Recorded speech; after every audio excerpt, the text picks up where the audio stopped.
military families are 80% of the pipeline into the military. And they're now saying that those families are now telling their kids, don't go into the military. Yep.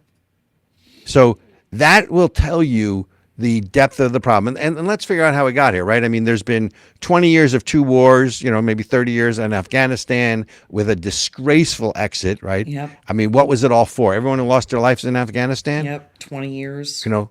Billions of Iraq, dollars. No different. And remember, after Vietnam, and we ended conscription, which was the draft, another word for the draft, there was this whole, and I would say successful marketing effort by the branches of the military to recruit. And it's a great career, and we're going to train you, and we're going to take care of you. Now, military housing on base, or military housing, the conditions are, most of the time not good.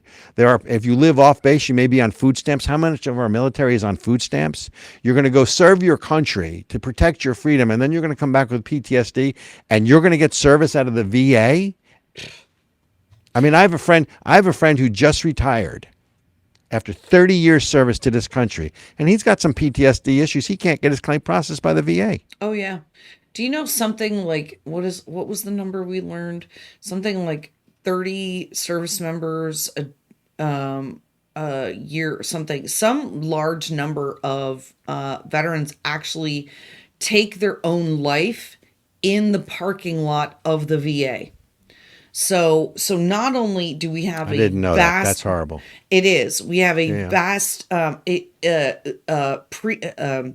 military service is one of the primary indicators of whether or not you commit suicide. So a number of the suicides in this country, sorry, I'm having a hard time spitting it out, are people who previously new set of libs today.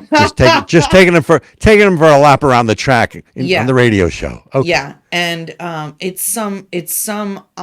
was the most heartbreaking thing I had heard. Basically, our veterans who gave their life for this country are not being taken care of to the point where they're taking their own life in the parking lot of a VA. And that was something that I learned running for Congress last year. And it was it was the saddest thing I think I heard the entire campaign. So my friend who retired was served at Fort Benning. And I went down to Fort Benning for his retirement ceremony. And there is the museum on base, is the Infantry Museum, which is probably one of the most moving museums I have ever been to. Folks, if you ever get down there, and by the way, they've changed the name for political correctness because Benning was a Confederate and a racist and whatever, but it's still Fort Benning, right? It's still in Georgia. The history of the infantry, and no disrespect to any other branches of the armed services, but the history of the infantry is the history of this country. That's right. It goes back to the Minutemen, and it goes back to, just all the way forward. You see those that have sacrificed for this country. That's right. Right. And as obviously you get older, you have more reverence for it because you've weathered your own battles and your own storms.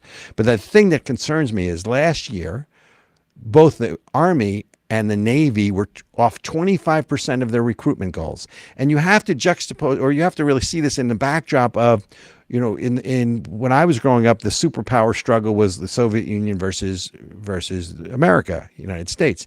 Now it's us versus China, and I think their armed forces are 2.2 million. I think that's the right number, and we're at 1.4 million, and we're down 25% of our recruitment goals because we don't treat our servicemen well. And then we get into this whole woke nonsense about making sure that we have diversity, equity, and inclusion. Which, remember, folks.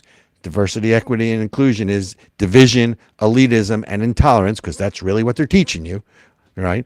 And just because they court overruled affirmative action, don't think it's ending anytime soon. They'll find another way, right? So that's my concern in all of this. So again, this is America's birthday. By the way, for the record, July 4th is about the signing of the Declaration of Independence. Yes. That's what we're celebrating. That's right. This is our civic document. This is our founding document. And if you will, our civic religion, right? The government's not supposed to establish a religion, but these are the common set of beliefs that lay the foundation. principles. And by the way, why doesn't the left want to rewrite the Declaration?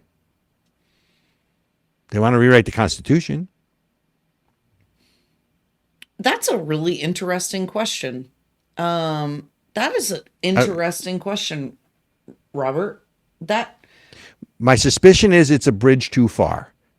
My suspicion is if it's one thing to go, because the Declaration doesn't establish laws, it establishes principles, and they can attack those principles without attacking the document. They can't attack the laws without attacking the Constitution.